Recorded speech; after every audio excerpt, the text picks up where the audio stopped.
real and lasting impacts on the strength and pace of our recovery.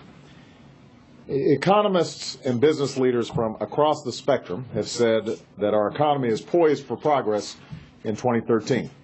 And we've seen signs of this progress over the last several weeks. Home prices continue to climb. Car sales that are a 5-year high. Manufacturing has been strong, and we've created more than 6 million jobs in the last 35 months. But we've also seen the effects that political dysfunction can have on our economic progress.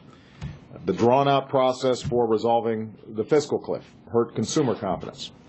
The threat of massive automatic cuts have already started to affect business decisions.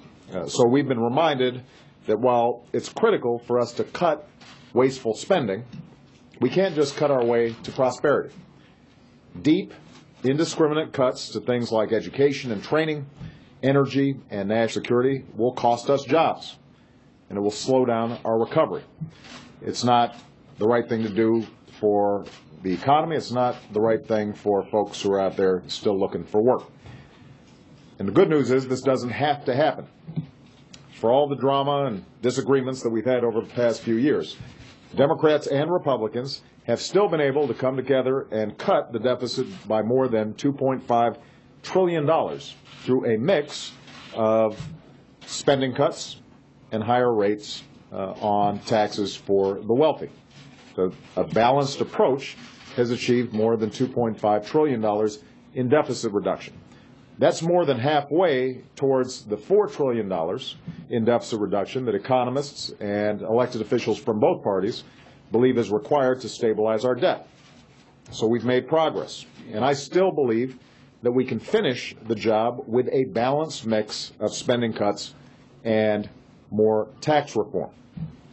The proposals that I put forward during the fiscal cliff negotiations in discussions with Speaker Boehner and others are still very much on the table. I just want to repeat, the deals that I put forward, the balanced approach of spending cuts and entitlement reform and tax reform that I put forward are still on the table. I've offered sensible reforms to Medicare and other entitlements, and my health care proposals achieve the same amount of savings by the beginning of the next decade as the reforms that have been proposed by the bipartisan Bowles-Simpson Fiscal Commission. These reforms would reduce our government's bill.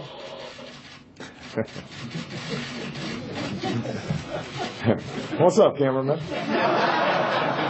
Come on, guys. They're breaking my flow all the time.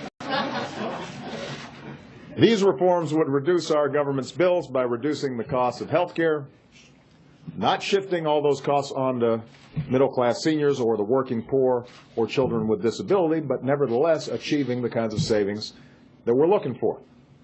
But in order to achieve the full $4 trillion in deficit reductions that is the stated goal of economists and our elected leaders, these modest reforms in our social insurance programs have to go hand in hand with a process of tax reform, so that the wealthiest individuals and corporations can take advantage of loopholes and deductions that aren't available to most Americans.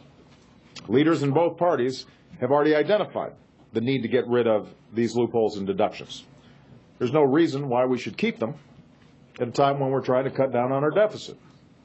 And if we are going to close these loopholes, then there's no reason we should use the savings that we obtain and turn around and spend that on new tax breaks for the wealthiest or for corporations.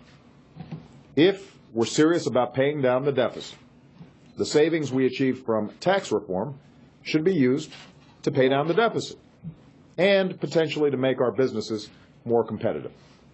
Now, I think this balanced mix of spending cuts and tax reform is the best way to finish the job of deficit reduction. The overwhelming majority of the American people, Democrats and Republicans as well as independents, have the same view. And both the House and the Senate are working towards budget proposals that I hope reflect this balanced approach.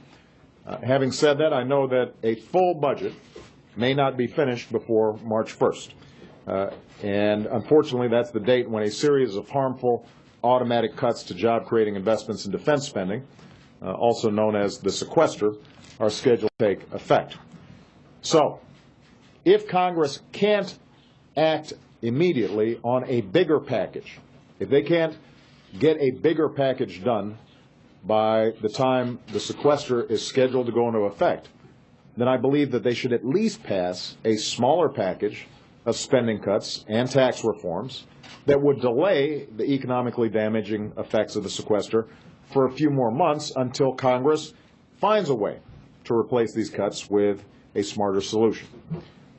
There is no reason that the jobs of thousands of Americans who work in national security or education or clean energy, not to mention the growth of the entire economy, should be put in jeopardy just because folks in Washington couldn't come together to eliminate a few special interest tax loopholes or government programs that we agree need some reform. Congress is already working towards a budget that would permanently replace the sequester. At the very least, we should give them the chance to come up with this budget instead of making indiscriminate cuts now that will cost us jobs and significantly slow down our recovery. So let me just repeat, our economy right now is headed in the right direction, and it will stay that way as long as there aren't any more self-inflicted wounds coming out of Washington. So let's keep on chipping away at this problem together as Democrats and Republicans to give our workers and our businesses the support that they need to thrive in the weeks and months ahead. Thanks very much, and I know that you're going to have a whole bunch of other questions, and that's why I hired this guy, Jay Carney, to take those questions. Thank you, everybody.